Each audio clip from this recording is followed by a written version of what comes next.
I apologize for the answer not being private equity. After a year and 8 months of investment banking, I have been working at a startup for about 8 months now. My God, how time flies. I think the best investment banking post exit opportunity to jump into after being an analyst for a year and a half, 2 years, is to work at a startup. And let me defend myself as the comments start roaring in and says, stay as an associate, do private equity, go into a hedge fund, join venture capital. Let me just quickly explain. I think one thing that is quite important in life is age. Whether or not we keep saying age is just a number, 30s is the new 20s. The reality is there's a lot of things associated with age that you can't really overcome, like physical ability, stamina, point at which you can enter things, ageism. In conclusion, I think age is something that really starts hitting your head once you jump into your career and you become more and more risk averse as you get older and older and older. Which is why I think joining a startup, there is no better time to do it at age 23, 24, right after you exit investment banking, because your risk aversion, your risk tolerance naturally just goes down as you get older and you have more people depending on you to put food on the table as you become a father or a mother, as you become the head of the household, as you have children looking up to you. And maybe I'm going down a deep thought spiral that I shouldn't be thinking about when I'm 24, but reality is it's a lot easier to jump into things that are more risky, not stable when you were younger. And I think in a weird way, it's easier for you to be 100% invested in something that has a very high chance of failure early on. Startups by nature are very risky. Most of the time they fail, and I think because of that, there is no better time to do it. Especially coming out of banking, you're in this grind mentality. You do want to take a rest, but you still have that stamina built up. You know how to work hard. You have great ideas. I think the time is now. Second, of course, you can go into private equity. You could stay in banking. You could stay in finance as a whole, but I think it's also important to broaden your skill set in this day and age and given current market dynamics. Most of the companies that are massively growing, hiring like crazy, and with infinite upside potential, in my opinion, is in the tech world. I think by joining a tech startup or startups in general, you gain a broader skill set or a specific skill set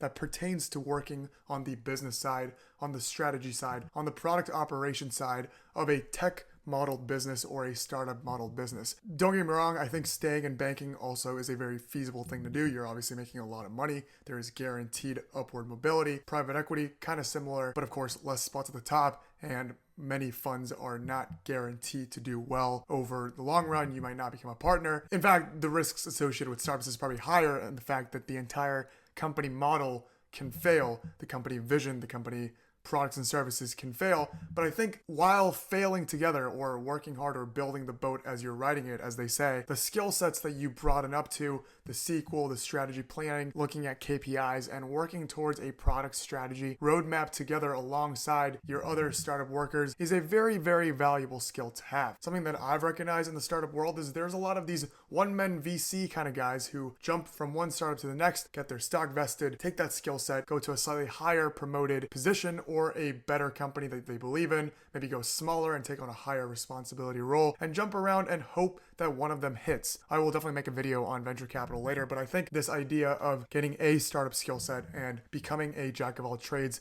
across all functions and being able to be that person, whatever startup, whatever company you join, is going to be a very valuable skill set to have as this industry, as this capitalistic structure, whatever you want to call it, further moves on to that world of everyone wanting to be a builder of something. I think once you have the investment banking background of a year and a half, 2 years, you can always fall back to investing or broaden yourself back into finance. I think you could pat yourself on the back and reward yourself for having the 2 years and understanding that it's something that you can always turn back to. Obviously, after tasting the fun and slightly better work-life balance of the startup era or tech as a whole, you probably don't want to go back into investment banking, but I think having investment banking experience and then having some form of strategy and operations experience going into venture capital isn't that hard of a shift. And if anything, a much better story to sell than being just in finance your whole life, because a lot of venture capital is about the operating part and understanding why and how a business might boom later on. Obviously, it may be a little harder to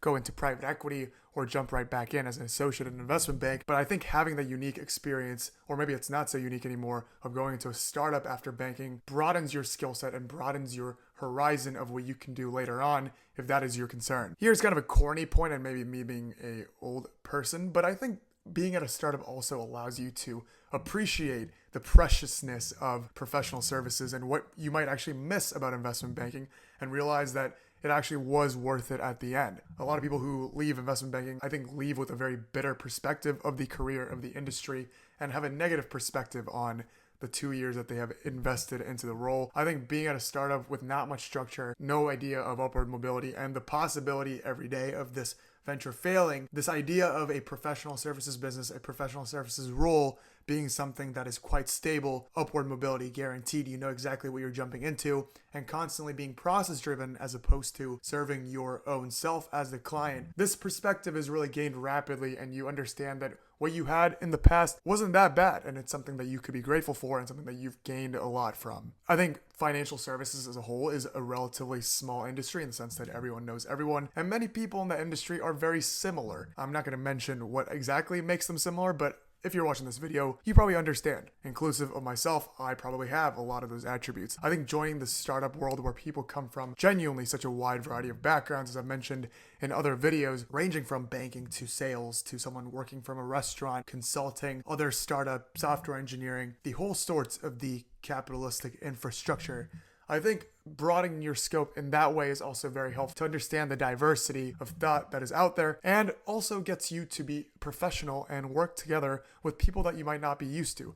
I think a lot of times if you're stuck in a similar demographic mentality, there's constantly a thought vacuum that doesn't allow you to think beyond the scope of what you already might be thinking. But working with a variety of people, working with people that you might butt heads with because you come from different schools of thought, is always a valuable skill to have. It's something that you're going to need if you want to build your own business or even work up the career ladder. If we're going to talk about tangible benefits, I think the whole idea that there is unlimited potential of an upside. Obviously, for most banks, you're not getting any equity or stock options that's going to boom later on. Even if you are, the company's already public. And a lot of banks, the people are the asset. And it's not like the investment bank is going to come up with something revolutionary that's going to make the company's valuation skyrocket. Most of the risk that you gain and the benefits that you give up by joining a startup is combated by this idea that the upside potential of the stock that you gain is going to be unlimited. And there is a possibility, definitely not a high possibility, but a possibility that those stocks might be worth millions by the time that they IPO. Obviously, you're going to have to work a lot towards it, and there's constant fear of it ending up being zero value, but having that upside potential is always nice. I would also argue, coming from investment banking, the work-life balance is definitely night and day. And while you do have to work some weekends and work late nights just to get that problem figured out, I think because you're not client focused and you are working on your team's behalf, the mentality is a little different. There is no last minute request just to satisfy someone, and most of your work actually sees the light. I used to think that work is just work at the end of the day, but having your work actually be implemented, having your work actually see the light, I think over and over and over again, having that pile up, I think it really does give you a sense of value. And whether or not I'm already brainwashed and drinking the Kool-Aid of this industry, I think building something and understanding that the work that you're doing is directly being implemented into a service or a product is very, very satisfying. So my one sentence summary of the day: while 90% of startups fail, 100% of investment bankers have no work-life balance. I'm probably gonna get in trouble for saying that. Thanks everybody for watching. As always, obviously this is a very opinionated piece. I hate calling it a piece because I'm not an artist, but this is my opinion. I'm obviously skewed and biased because this is what I've been doing. But I think there really is no better age to do this. It's super fun. You get to work with a lot of cool young people. If you're in investment banking now and you're suffering, or if you're in investment banking considering an exit, I highly, highly recommend jumping into the startup sphere. As always, thank you guys for watching, and I'll see you guys next time. Let's go.